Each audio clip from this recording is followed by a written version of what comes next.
welcome to Faultlines. I'm your host Shahzad Raza. For more than 40 years, Pakistan hosted millions of Afghan refugees. We had open border policy unlike other neighboring countries when it all started.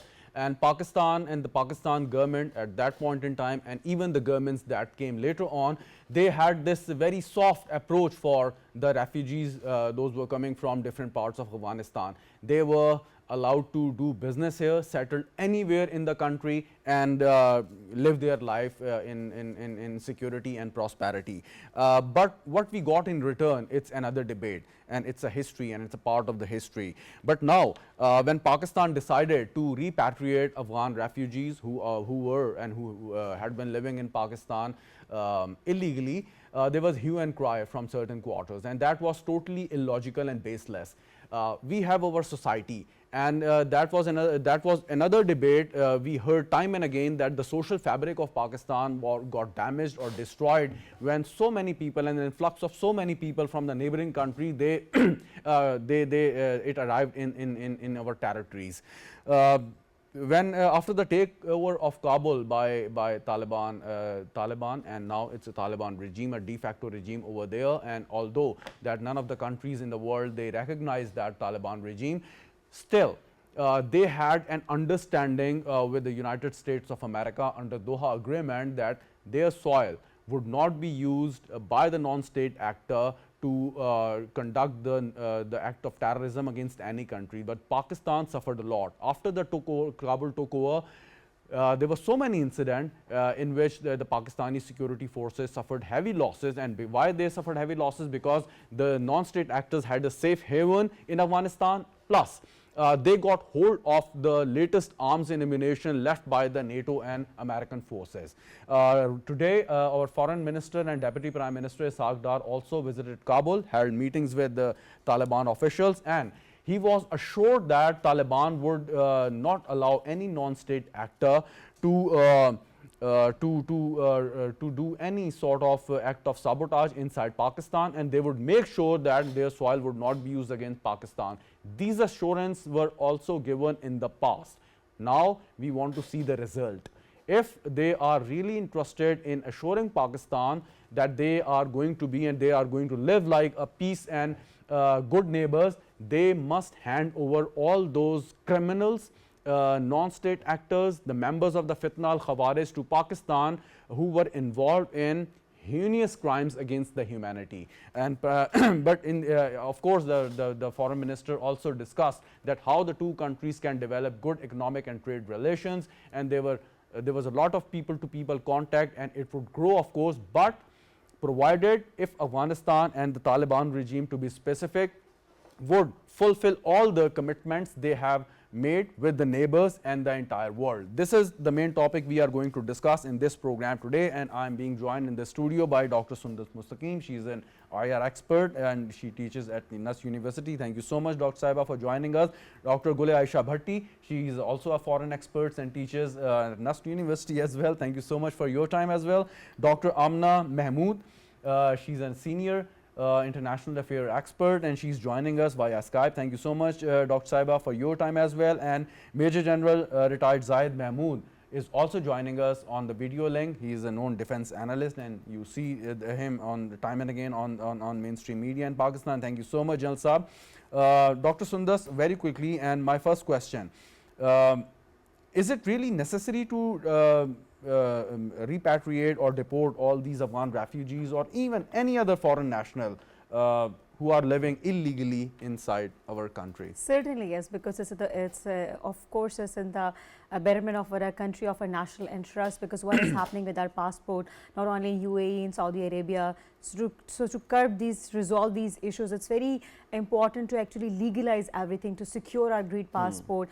because they can produce our fake passport, Pakistani fake passports. So these fake Pakistanis and fake passports are actually disturbing the image of our country at national and international level. So secure our image, secure our green passport, secure our green IDs. This is very important to actually, no matter they're Afghan Afghans or whatsoever, whosoever they are. This is very necessary at this point of time, so that we can for the revival of our green passport actually.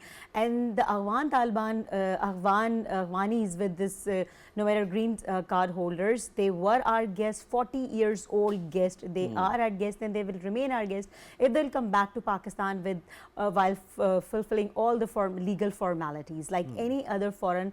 If the Afghans will want to come back, Right. please do come back with all the legal formalities. Otherwise, you are not welcome in Pakistan. Dr. Ayesha, I mean, what about those international organizations like the UNHCR, which time and again urge upon Pakistan not to, repatriate these people, as soon as possible as Pakistan want. And so secondly, I mean, today there was a formal request forwarded by Taliban regime to Pakistan to delay the entire process. Should we listen to them or no? Well, the national security, it comes above all. So we have to look into our national security as well. And we haven't seen in the history that the states, they host the immigrants or illegal immigrants specifically long term. So definitely they should have been gone by now. It's been 40 years now. And there are 4 types of Afghans in Pakistan. One are those have got the approval from UNHCR, they have proper documentation, and they are about 1.3 million. And then there are those Afghans, around 80 lakh, they have that Afghan card with them. But the huge amount, 1.5 million, it's approximately, and those haven't got any type of paper work, any type of documentation. They are not registered anywhere. They are the threat to our national security.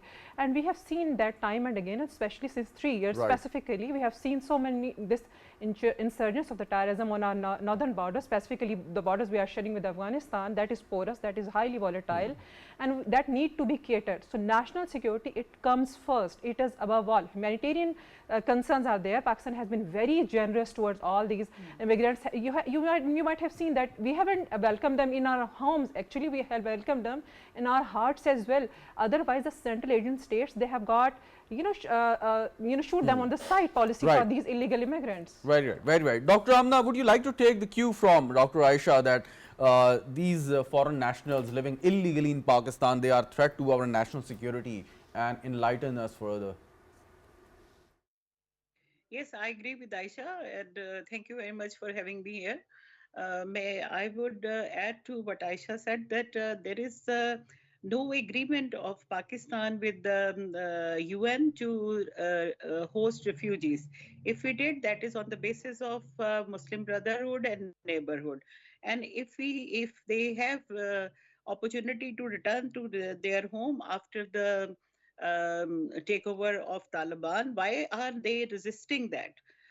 I think that they want to enjoy all the perks and benefits in Pakistan, but they are damaging Pakistan at the same time because they are tarnishing the image, as Aisha mentioned, as my previous co-panelist mentioned, that they are misusing the identity of Pakistan, passport of Pakistan, and that's why Pakistan is notorious all over the world for this illegal trade, what they do during international travel. So I think that this is a time that we should take decision in favor of the national interest, and they should take part in rebuilding and development of their country that is war torn and that is totally destroyed. So I think that this is a right decision. Don't you think that it's a slippery slope? At one hand, of course, that the national interest and the security of the people of Pakistan is supreme for the state and the government, but on the other hand, you have to deal with the neighbor and a country which is primarily a lawless country. So how can you do the balancing factor? I think that for that purpose, Deputy Prime Minister is visiting there, and before that, our special representative has taken 2 tours and long discussions with them.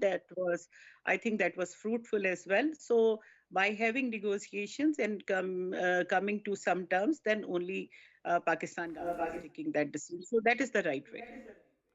All right. General Saab, thank you so much for the wait, first of all. And the question is that today, our Foreign Minister and Deputy Prime Minister Shahzad Saab, he was assured by Taliban officials that they would make sure that the terrorist groups, which are of course taking safe havens in Afghanistan, would not carry out any further act of sabotage in Pakistan? I mean, Taliban has given this assurance. How hopeful you are that they would fulfill this commitment? Because in the past, it was lot to be seen that what they said were never acted upon. Thank you very much, Shahzad, and my regards to all my three sisters and panelists. And before I answer to your question, I think why we are sending these Afghanis back and why Pakistan is doing all this, probably this is one of the reasons. You see, I can see my three sisters sitting on the national media and debating. So we want to ensure the freedom of our women, the sovereignty of our country, and we are fighting those who want to change the way of our life, especially in FATA. And unfortunately, this Afghan interim setup is supporting those forces who want to change the way of life of Pakistan by using the Sharia ideology of Islam. They have to do nothing with the Islam. So we want to defend our motherland, and that's why we are unfortunate decision to send them back, because these are there are many, most of them are innocent Afghanistan people. Because of the bad policies of their government today, they're seeing this day. And that interim setup in Afghanistan who are not sincere to their own people, their own men and women, children and elders.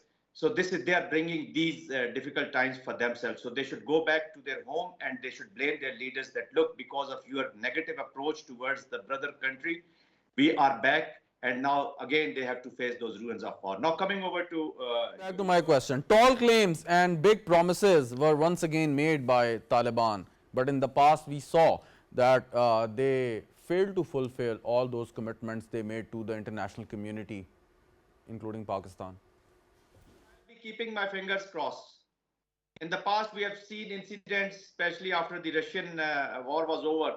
We have seen people from that part of the world. They sat in the Haram Park in the Kaaba Sharif and they made the promises. And once they went back to their country, again, they started fighting amongst them. So it is they have the culture of either they're fighting the outside forces, they only get united once the external forces are there in the Kabul. The moment those forces, they leave their country, they fight among themselves. And now, after the Russian invasion, they were fighting amongst themselves to control the Kabul. Now they have the control on the Kabul and they want to fight against the Pakistan, and they are keeping an eyes on our tribal areas and all that. And it is not because they want to implement the Sharia over here. It is all economic terrorism. Unfortunately, they have become the proxy of another country. So there is a proxy country, which is the sponsor. I'm talking about India. They have clients in the forms of these Talibans, even few elements of the national Afghan government responsibly supporting them, and our own fitna al-Khawarij. So they might be listening to them. And trying to find another enemy which is not Afghani, of course. Dr. Sundus, is it true that whenever there is a foreign invasion in Afghanistan, all forces in Afghanistan, they are united against that foreign invader, and when there is no invader, they try to find an enemy outside their boundaries? And in today's case, that they might see Pakistan as a target, or no? They certainly they see at times, and we are not in a position to trust Taliban at this vulnerable stage we are now.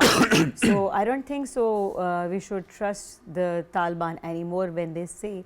So it's in order to curb the cross-border terrorism. I think as our Foreign Minister said, I think it's a very ice-breaking event that both the countries are now on one page, and they are trying to come close, and they are trying to strengthen their relations economically, culturally, religiously, and especially when it comes to curbing terrorism across the borders. So I think both the countries are now on one page. So the government should be on one page, but we should not trust the Taliban in particular. What should be the foremost goodwill gesture from their side? For instance, the Pakistan been asking them. They have to prove themselves. The handing over all those militants which are taking refuge in Afghanistan. I mean, that could be the first steps, concrete goodwill gesture or not? I think trust, they need to win our trust actually. We have a history to trust Afghan and Afghan Taliban.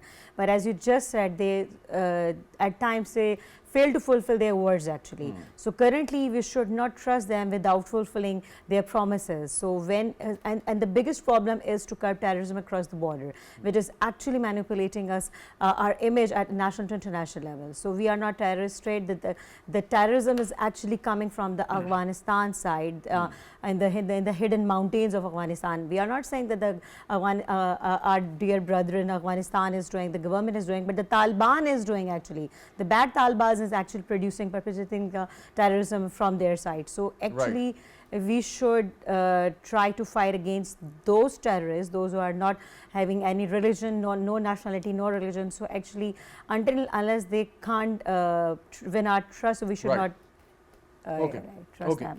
Okay, Dr. Ayesha, what could be the first step? Like handing over of those militants, or at least recognizing that TTP, Tehreek-e-Taliban Pakistan, is actually a terrorist group which is involved in some horrendous incidents in Pakistan and still planning and executing act of terrorism in Pakistan whenever they get the opportunity. At least that recognition must come from Taliban, or no?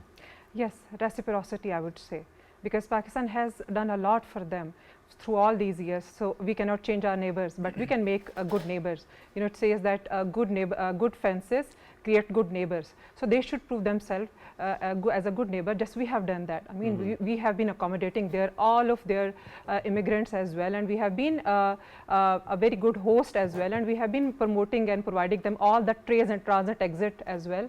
So yes, but now we are the victim of the terrorism, and they should at least admit it, that they have been the providers, they have been the facilitator, they are the host of it. And can you imagine, there are 24 terrorist organizations working around the Central Asia, and Afghanistan alone is the host, because there is somehow, they are not that kind of inclusive government. They are just the 44% Afghan of the whole Afghanistan. There is no representation of Uzbeks, there are no representation of Tajik Afghanis, there are no, the Hazaras are not there. But you think that they are ready to make such a big confession? They have been doing that, but it's not, they have to make us believe that, but in the history they haven't done that, they haven't done anything good for us. So there has always been lies or such a kind of things, commitments they couldn't fulfill.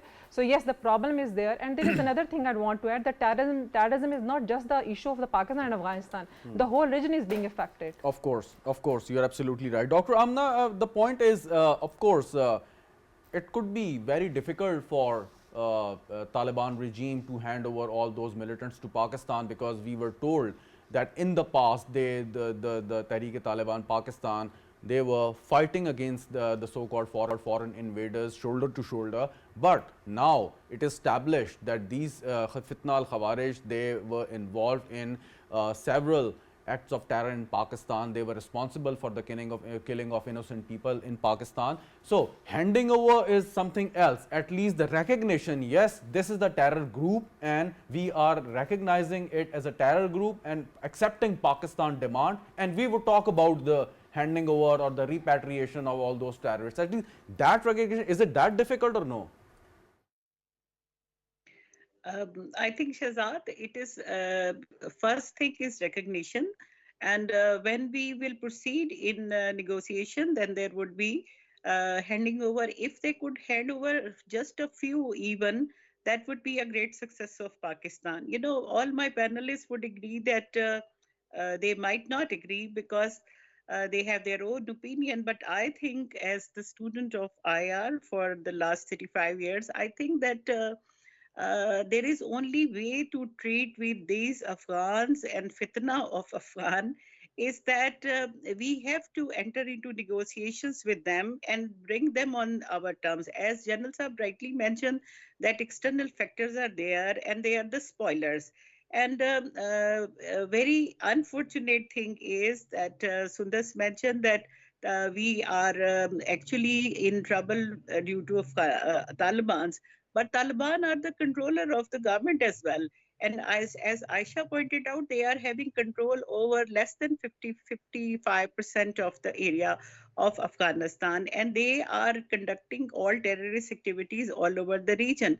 But I think at this point of time, the whole region chose to bring them on negotiation table. That's why some of the Central Asian states also exempted from the terrorist list. They have included them previously. Now they want to engage with the government of Afghanistan to have some agreements, to have some discussion, and international covenants made by the governments are binding.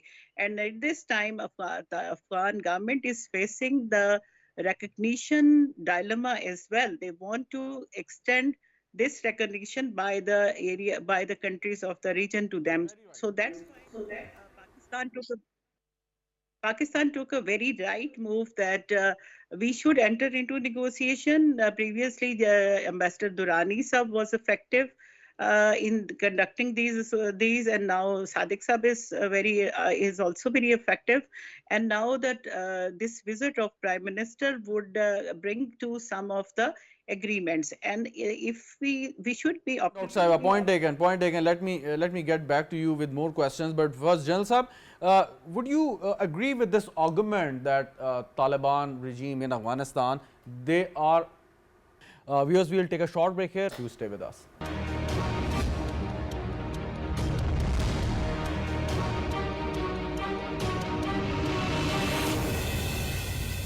Welcome back to the program. General Sahab, the question is, there is an argument that Taliban don't control the entire Afghanistan. I mean, primarily it's a lawless country, and but there are reports that the arms and ammunition left by the NATO forces, they were openly available in the market, and a huge cache already sold. And the non-state actors, members of the Fitna Khawarij to be specific, they got hold of those arms and ammunitions and carrying out the precise strikes against Pakistani security forces and other targets. So at one hand, we are told that Taliban, they don't control Afghanistan, they don't have the muscle and the power to control the non-state actors, and on the other hand, they are giving us assurances. So which voice should we listen to? Shahzad, unfortunately, this government interim setup in Afghanistan is a byproduct of the war. And those negotiations which were happening in Doha, again, unfortunate that United States of America, they only, they were much focusing on their own allies, NATO troops, and they were not focusing much on the region itself and the neighboring countries. And the main threat which they were thinking that has developed now from Afghanistan, especially against Pakistan. We always talk about the use of soil, Afghani soil by the terrorists, and we always refer to the Doha Accord. But in the Doha Accord, there was another very important thing. I'm just trying to establish this context of the government control and this ammunition and whatever is happening. So in the Doha Accord, there was another, point on which there was a lot of discussion. That was all-inclusive government in Afghanistan. An intra-Afghanistan dialogue, and probably Abdullah was heading the delegation from the other side, 21 members delegation, and they had few sessions, but later on that has been put under the carpet. Till the time we don't have an all-inclusive government elected by the people of Afghanistan, negotiating with these people will remain a challenge. There is no doubt that they don't have the control over Afghanistan. They don't have the complete control over Afghanistan. Now, within Taliban interim setup and within the Afghan Taliban, there are factions, So there is a Kandhari group. There is the southern Kabul guys. They are different. So there is a lot of stress within the government as well. And then this Fitna al-Khawarij, keeping them as their old partners, they are taking care of them. Why? Because they want to make full advantage of economy which is related to the terrorism. They're using these Pakistan Fitna al-Khawarij inside Pakistan and taking full advantage of the taking full economic benefits from the sponsor countries. Now, there's no economy going on. There are no factories or nothing else is going on inside Afghanistan. The only business left in Afghanistan is for ammunition. It's $7 billion. Initially, if you were able to get $300, $400 AK-47, now they're selling. Very right. So these non-state actors and more than 24 terror groups, they are basically their cash cows and they are taking full advantage of it. Finally, Dr. Sundus, where do you see the relationship between the two countries going in the months to come or the year to come? The Interior Minister, the Minister of State for Interior, he basically categorically stated that there would be no other relaxation or concession as far as the repatriation is concerned. And on the other hand, we are being told that we should reconsider this decision and delay the process. So I think Mr. Sahagdar's visit to Afghanistan actually saved the consequences actually that we might could face regarding this illegal immigrants issue. So actually, as I just said, it's an ice-breaking event that both the countries are meeting on one page and they're trying to strengthen the ties economically, culturally and religiously. So I think the consequences that we were like expecting to face after this illegal immigrants, so these delegations and these I would say as they are trying to curb the terrorism across the border, I think that is a very ice-breaking thing. And of course, we strongly wish and pray that in the coming years and the coming months and years that the ties of both the countries would be better than ever before. All right, what's your take on this, Dr. Ayesha? Well, they should work on the convergence of interest. There are a lot of things they could work on. One of them is obviously that once they are going to secure the border, it's going to make the trade more and more successful. Yes, they should work on it. And there are so many things they discussed today in Afghanistan. And one of them is that they should work on this peaceful and respectable transfer of the immigrants back to the Afghanistan, and they should ask them, they should allow them to take their belongings as well.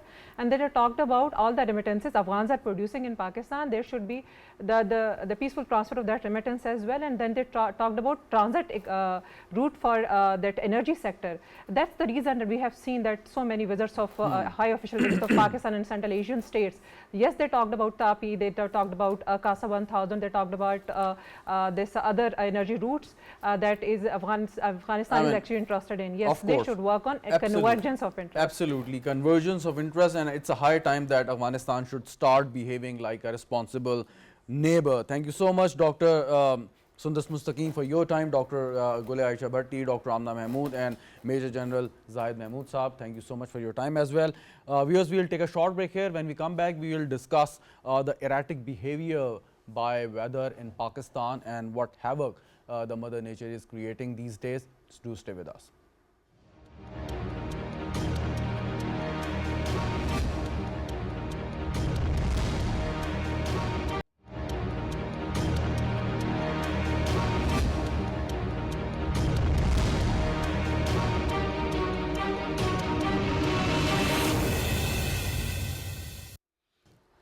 Welcome back to the program.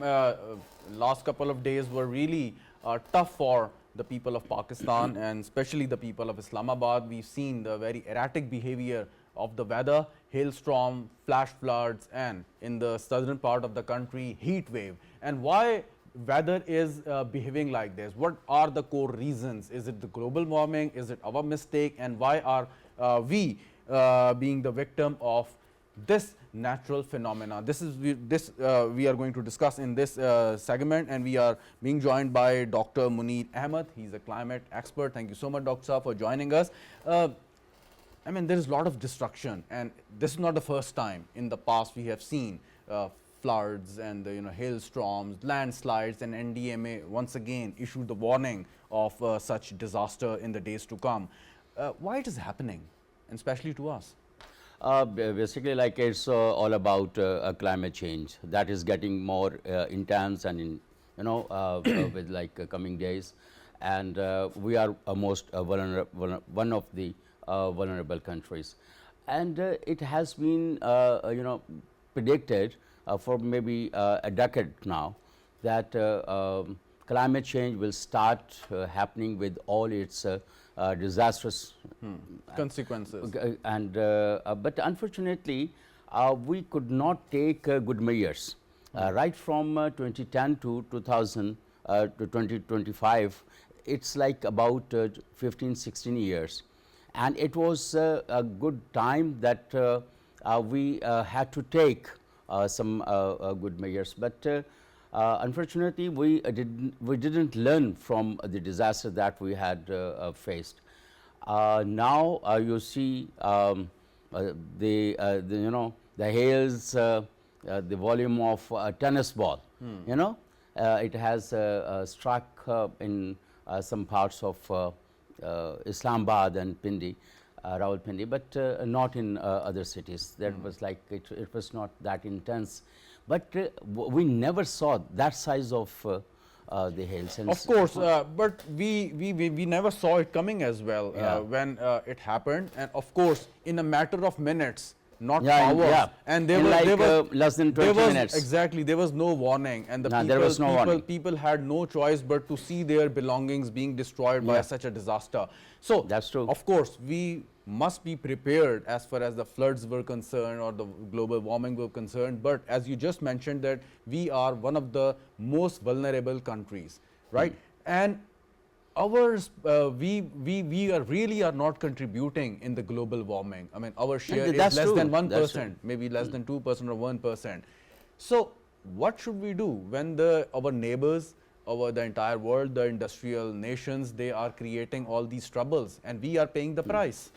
That's true. First of all, we have to go for like climate diplomacy. We need to engage with our neighbors and with the international platforms as well. And besides that, we need to take preventive measures, and that is very important. And the third important thing is that in 2013-14, I started talking about the climate observatories more than the weather stations. Still, we are far, from the climate observatories all over Pakistan. And I think What do they do, the climate climate observatories? observatories is basically like it will tell you the forthcoming more precise Predictions of. predictions Okay. that what sort of it could be. An Italian project installed the 2 climate observatories, one in Deosai, and that was for Met Office and for WAPDA, and there was another climate observatory was installed at the K2 base camp. That was basically for the mountaineering purpose. But I believe like we need to have more precise climate observatories at least where we have the hotspots, so that but it could be predicted. That is fine, but Yeah.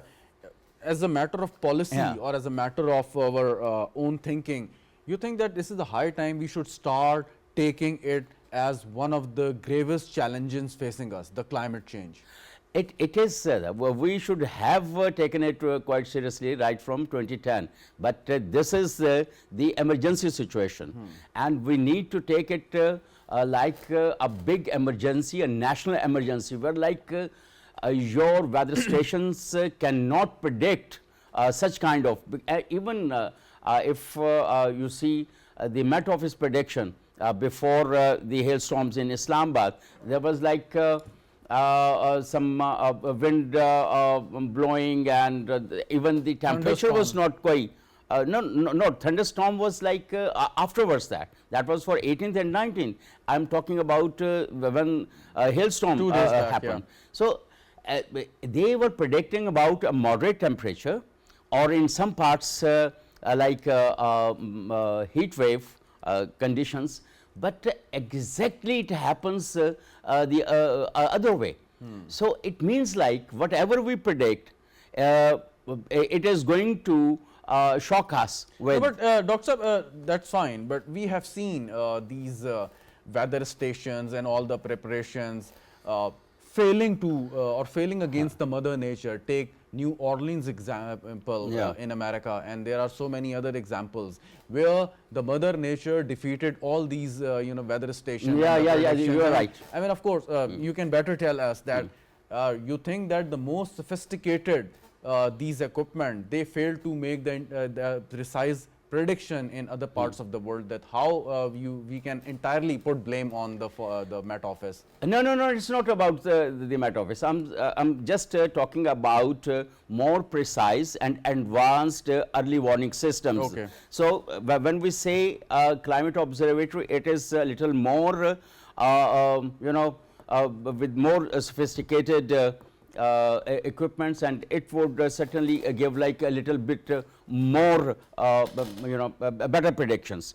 And I believe even then, like if Mother Nature comes to revenge, you cannot stop it, and you cannot take like the precise mitigation.